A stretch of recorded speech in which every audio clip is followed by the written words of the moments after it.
Shalom y bienvenidos a Vía Hafta Yisrael, una frase hebrea que significa amarás a Israel. Esperamos que se queden con nosotros, ya que nuestro maestro, el Dr. Baruch, nos compartirá una enseñanza expositiva de la Biblia.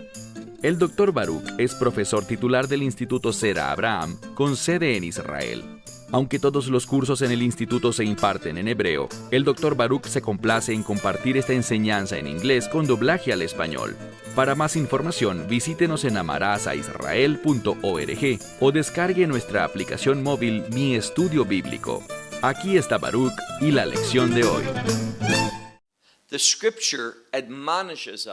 La Escritura nos exhorta a confesar nuestros pecados unos a otros.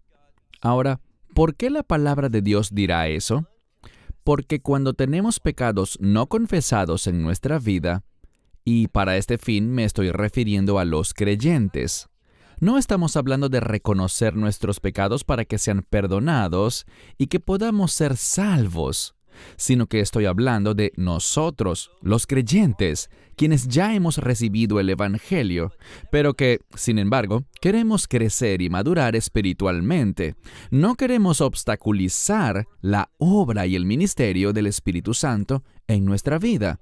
No queremos estar enfocados en nuestro pasado, pero si no hemos tratado adecuadamente con el pecado, y eso no significa simplemente entregarlos al Mesías, lo cual es ciertamente apropiado y necesario, sino que también debemos confesar nuestros pecados a aquellos a quienes hemos hecho daño. Necesitamos enmendar si es posible, si está en nuestro poder. Necesitamos enmendar esas cosas. Para lograr una restauración, debemos aprender a decir lo siento y hacer lo que sea necesario para que se logre la sanidad, tanto en la persona que ha sido herida, como en la persona que causó el daño. Y de eso se trata el crecimiento espiritual. Existe el perdón de los pecados con el propósito de la salvación, y eso sucede en el momento en el que recibes al Mesías en tu vida. Todos tus pecados son perdonados. Los que son del pasado, los de hoy y los que, Dios no lo permita, se cometerán en el futuro. Pero estamos hablando de algo diferente, no del perdón de pecados, sino de no tener pecados no confesados en tu vida que te afecten negativamente, que obstaculizan tu crecimiento espiritual o que obstaculizan el crecimiento espiritual de alguien más. Comenzamos esta conversación la semana pasada con el término convicción. Estamos viendo cómo José se comporta para que sus hermanos puedan ser convencidos de pecado, para que realmente pueda haber sanidad en esta familia y que de esta manera esta familia pueda convertirse en lo que Dios ha querido que sea, los hijos de Israel, un recipiente suyo, con el propósito de que se cumpla su plan y su programa. Bueno, dicho esto, toma tu Biblia y ve conmigo al libro de Génesis, capítulo 42. Ahora bien, sus hermanos han bajado a Egipto para comprar alimentos. Y aunque José reconoce a sus hermanos en un instante, ellos no lo reconocen a él. Y alguien podría decir, bueno, han olvidado todo esto. Fue en el pasado. Han pasado más de 20 años y por eso José simplemente no estaba en sus mentes. Bueno, si eso era lo que pensabas, hoy verás que eso es incorrecto. Ellos llegan a reconocer a José por las cosas que él hizo y por cómo estaban experimentando las cosas en Egipto. Y José fue la causa de esas cosas. ¿Qué quiero decir? Bueno, ve conmigo, como dije, a Génesis capítulo 42. José está lidiando con sus hermanos. Los ha acusado de ser espías. Y les ha dicho que él no acepta su manifestación o su declaración de quiénes son, que son todos hermanos, hijos de un mismo hombre, y que hay un hermano que no está, y que hay otro en la tierra de Canaán con su padre. Entonces, él les dijo, esto es lo que haremos. Ustedes se quedarán aquí, y los metió en la cárcel durante 3 días. Y luego les dice, uno de ustedes debe quedarse, pero los demás pueden regresar y traer de vuelta a ese otro hermano, al hermano menor, para que yo sepa que están diciendo la verdad. Y eso es lo que veremos. La semana pasada llegamos hasta la parte en la que José dice, yo temo a Dios. Es decir, Dios es el factor decisivo en mi vida. Él rige cómo tomo mis decisiones, lo que hago. Todo eso está bajo la autoridad de Dios. Así que pueden confiar en mí. Leamos ahora el versículo 19. Él dice, si son hombres sinceros, y la palabra que sale aquí es kehnim. Si todos son sinceros, si todos son francos, eso es lo que dice, uno de sus hermanos quedará detenido en la casa de la prisión, básicamente por cargo de ustedes. Eso significa que, en lugar de que todos ustedes se queden en prisión, solo uno se quedará representando a todos los demás. Y dice que ese quedará detenido. Y eso es lo que hace José. Dice que lo deja retenido. Veamos lo que dice. Lo hace para que ustedes puedan ir, el resto de los hermanos, y llevar grano para los que están hambrientos en su casa. Y a su hermano, al hermano menor, lo traerán ante mí, para que sus palabras puedan ser creíbles y no mueran. ¿Y luego qué? Dice, y ellos hicieron eso. No tenían elección, tuvieron que aceptar esos términos que José les dio. Pasemos ahora al versículo 21. Y cada uno dijo a su hermano. Así que estos 10 hijos de Jacob, después de experimentar eso, cada uno le dijo al otro, Aval. Ahora, Aval en hebreo generalmente significa pero, es una conjunción. A menudo muestra una cosa que es contrastante con lo que se dijo.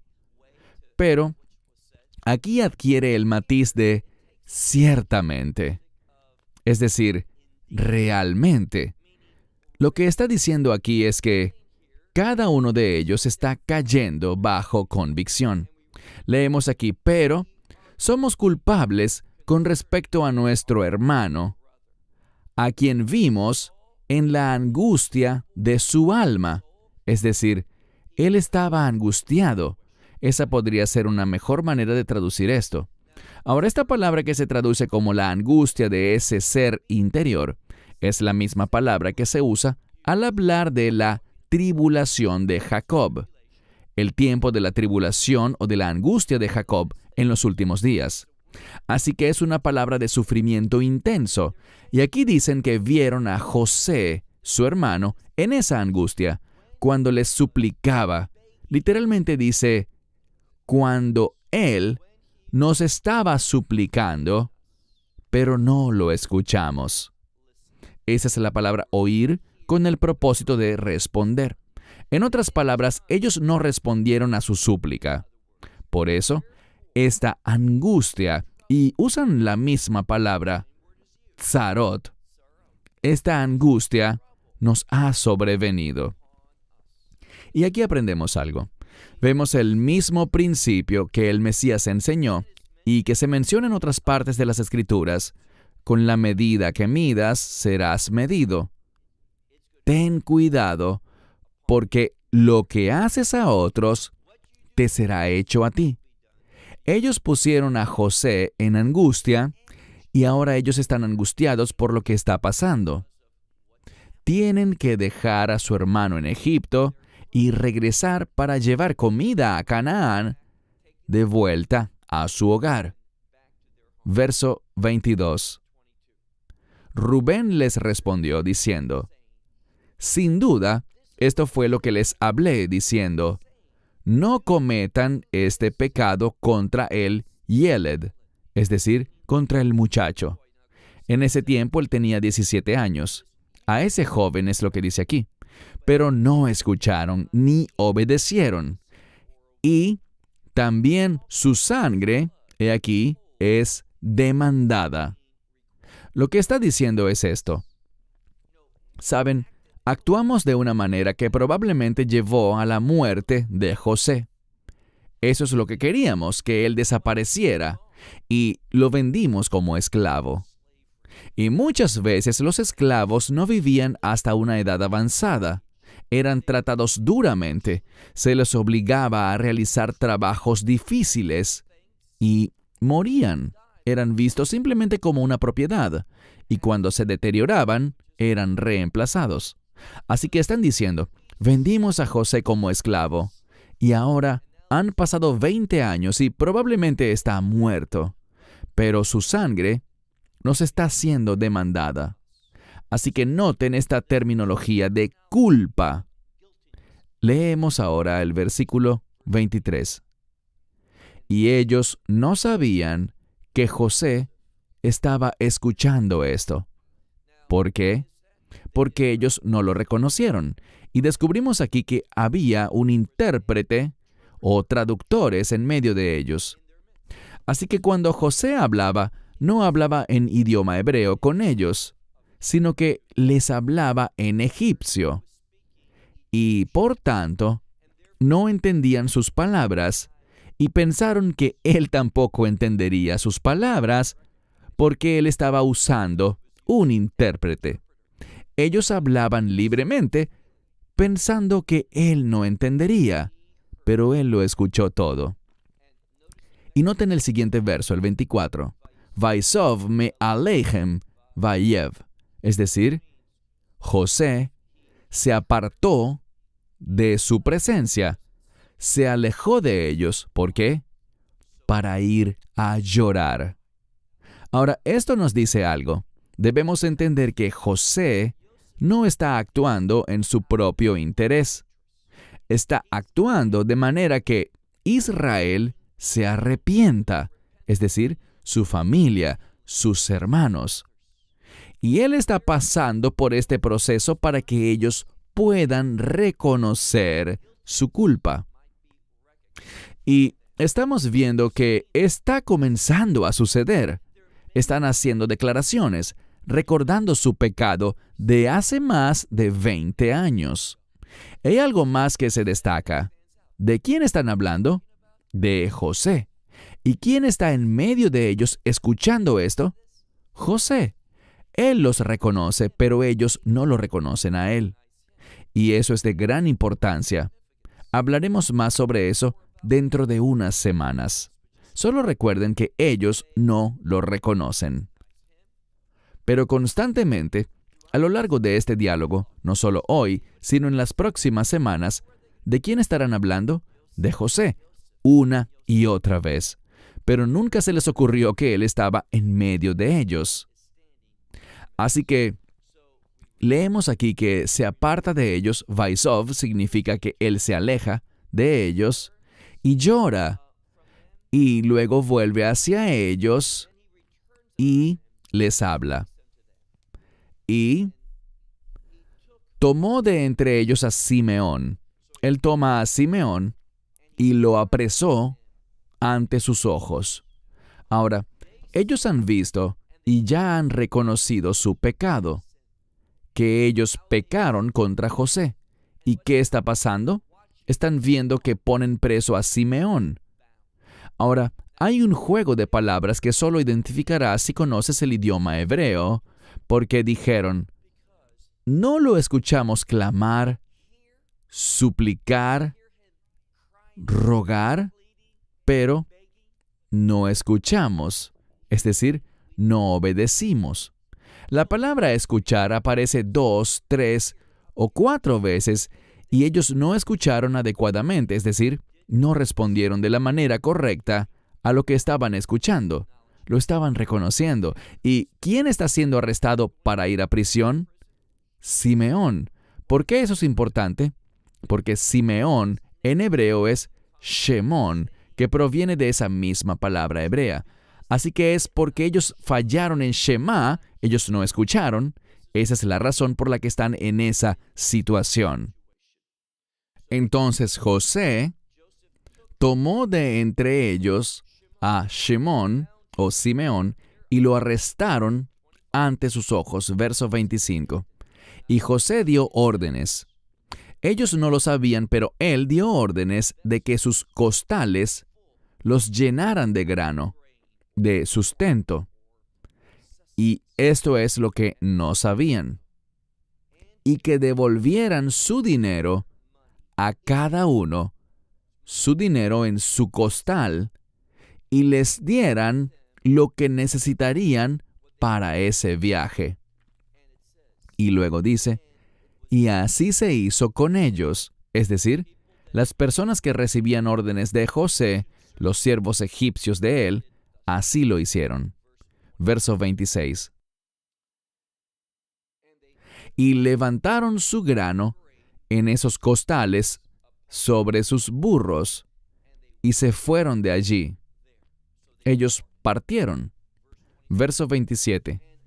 Y uno de ellos abrió su costal para darle de comer a su burro y la palabra que sigue es malón, que en hebreo moderno significa hotel, pero simplemente es el lugar de alojamiento. Para bajar de Canaán a Egipto no era un viaje de un día. Llevaba un tiempo considerable y, por lo tanto, se detenían en diferentes lugares para alojarse y pasar la noche. En el idioma antiguo, malón significa lugar de alojamiento y en hebreo moderno significa hotel. Así que llegan a un lugar de alojamiento o posada y él observó, él vio su dinero. Y he aquí, estaba en la boca, en la parte superior de su costal. Y dijo a sus hermanos, mi dinero ha sido devuelto. Ahora, ¿qué significa esto? Es para decirle al lector que lo que José está haciendo, no lo está haciendo para beneficiarse. Todo este proceso por el que él los hace pasar no tiene nada que ver con él. No está enojado, no busca venganza, no está buscando algún tipo de retribución. Él está haciendo esto para que pueda haber sanidad en la familia. Y si esa sanidad va a ocurrir, ellos necesitan darse cuenta de su culpa, necesitan caer bajo convicción. Y la convicción de pecado es una parte muy importante de la salud espiritual.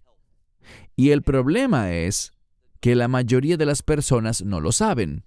Van y dicen, bueno, he puesto todos mis pecados bajo la sangre del Mesías. Bien hecho. Por lo tanto, todo estará bien conmigo. ¿Dónde se enseña eso en la Biblia? El que tus pecados sean perdonados, cubiertos por la sangre del Mesías, te permite ser recibido por Dios en su reino. Eso es maravilloso, eso es cierto, esa es una promesa eterna. Pero eso no describe necesariamente nuestra condición espiritual. Si nuestros pecados han sido perdonados, pero no estamos afligidos por el pecado, y no nos importa hacer restitución a otros por nuestros pecados. Es decir, es algo muy simple. La Biblia dice que confesemos nuestros pecados unos a otros. En la Biblia leemos que el Mesías habló de que lo hiciéramos incluso antes de pedir perdón a Dios. Y no estamos hablando de manera general. No se refiere a encontrar justificación y establecer una nueva relación de pacto con Dios. Pero luego de hacer esto, si cometo algún otro pecado, debo buscar el perdón de la persona contra quien pequé, mucho antes. Yo espero el perdón de Dios y desde un punto de vista interno, ese perdón ya está allí. Ese pecado ha sido borrado por la sangre, la gracia del Mesías. Pero ese hecho no ha sido quitado de mí. Mi responsabilidad es confesar. Mi responsabilidad es pedir perdón a Dios y también a aquellos contra quienes pequé. Y también, si es posible, hacer una restitución, hacer algo para sanar esa relación. Y eso es lo que José les está enseñando a sus hermanos, y nos lo está enseñando a ti y a mí, a los lectores. Leamos de nuevo el texto. A mitad del verso 27 leemos: Y vio su dinero, y he aquí estaba en la boca del costal que le pertenecía. Verso 28. Y les dijo a sus hermanos: Mi dinero ha sido devuelto. He aquí, está en mi costal. Y dice: Vayetse libam ve viech redu, que significa, y su corazón se salió, y tuvieron miedo, cada uno de sus hermanos. ¿Qué quiere decir eso? Bueno, fue como haber recibido algo a cambio de nada, y pensaron: tenemos grano, pero no pagamos por él. Y cuando vayan a buscar ese dinero, no lo tendrán. Por alguna razón está aquí. Ellos recibieron algo por lo que no pagaron. Bueno, de eso se trata exactamente el perdón de Dios. Se trata de que nosotros recibimos un perdón que no nos ganamos, por el que no hicimos nada. Dios mismo envió a su Hijo unigénito a este mundo para ganar el perdón por nosotros. En este pasaje de las Escrituras vemos principios, verdades bíblicas, verdades espirituales que nos son transmitidas para ayudarnos a entender el mensaje del Evangelio. Bien, el dinero regresó, estaba allí, y tenían miedo porque sabían que José, ese líder de Egipto, no obtuvo su dinero. Verso 29. Y vinieron a Jacob, su padre, en la tierra de Canaán. Literalmente dice hacia la tierra de Canaán. Y le contaron todo lo que les había sucedido, diciendo: El hombre que era el gobernante de la tierra habló con nosotros duramente. Es un término que significa ser regañado, pero es la palabra duro. Nos regañó y dice luego, nos puso, es decir, nos creyó espías, escudriñando la tierra. Y le dijimos: somos sinceros, no somos espías. Verso 32. Sino que somos 12 hermanos, hijos de nuestro padre. Uno no está, y el menor está hoy con su padre en la tierra de Canaán. Ahora, todo esto es cierto, pero no elimina la necesidad de ¿qué? De que caigan en convicción de pecado debido a lo que habían hecho anteriormente contra José. ¿Y qué descubrimos? Bueno, aquí vemos que las cosas no les están saliendo bien y atribuirán esto correctamente a lo que habían hecho muchos años antes. Sigamos adelante. Pasemos ahora al verso 33. Y el hombre nos dijo: el Señor de esa tierra, con esto sabré que ustedes son sinceros.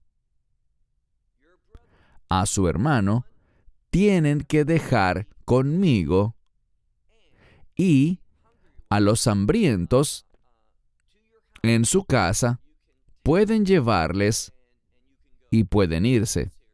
Esto es lo que acabamos de ver. Él dijo: uno de los hermanos debe quedarse conmigo, pero el resto de ustedes puede regresar a la tierra de Canaán y pueden llevar comida para, como dice aquí, los hambrientos de su hogar.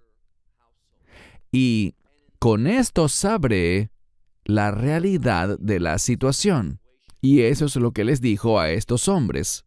Ahora pasemos al verso 34.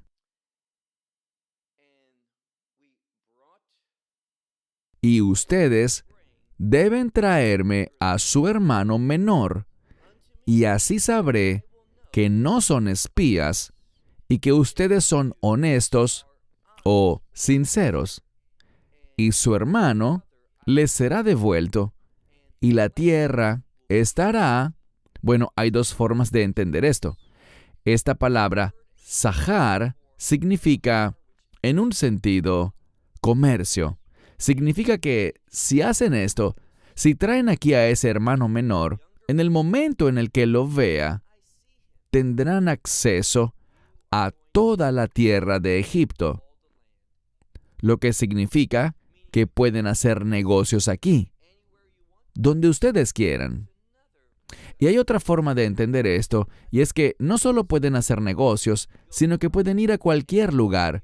Tienen total acceso para hacer negocios y para estar en cualquier lugar de la tierra de Egipto.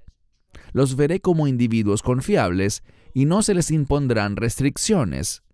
Verso 35. Y sucedió, ellos siguen contándole todas estas cosas a su padre.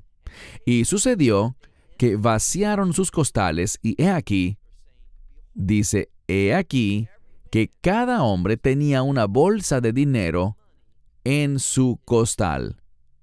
Ahora, esto no es solo el dinero que se suponía que se usaría para la compra. La mayoría de los eruditos piensan que era más dinero, que él había agregado más, que había un excedente. Y luego leemos en la segunda mitad del verso 35, y vieron las bolsas de dinero. Y encontramos que ellos y su padre estaban, ¿qué? Muy asustados. Y Jacob, su padre, les dijo, me han acongojado o afligido. José no está y Simeón no está, es decir, él no está aquí. ¿Y a Benjamín se lo llevarán lejos de mí? Y luego dice, todo esto ha venido, es decir, todo esto ha venido sobre mí. Está diciendo que está abrumado por esto. Ya es bastante lo malo de José. Ahora Simeón no está. ¿Y qué quieren hacer? ¿Llevarse a Benjamín? Verso 37. Ahora, Rubén es el primogénito y hemos visto un par de veces en las que Rubén ha asumido el liderazgo. Y ese será ciertamente el caso una vez más. Como primogénito, liderará a la familia en cuanto a qué hacer. ¿Y qué dice él? Verso 37. Y Rubén habló a su padre diciendo, los dos hijos míos puedes matarlos, ejecutarlos, si yo no te lo traigo. Ponlo bajo mi mano, es decir, bajo mi autoridad, y yo te lo devolveré a ti. Vemos que Rubén está diciendo, estoy tan seguro, ponme a cargo y llevaré a Benjamín conmigo. Y traeré de vuelta a Simeón. No va a pasar nada. Y si no, puedes matar a mis dos hijos. Ahora, la mayoría de los eruditos cree que esto significa que puedes tomarlos en lugar de Benjamín y José. No matarlos literalmente. Él dice, ya no serán mis hijos, serán tuyos. No tus nietos, sino tus hijos. Así que está haciendo una oferta muy sincera a su padre para que se los confíe a él. Veamos cuál es la respuesta.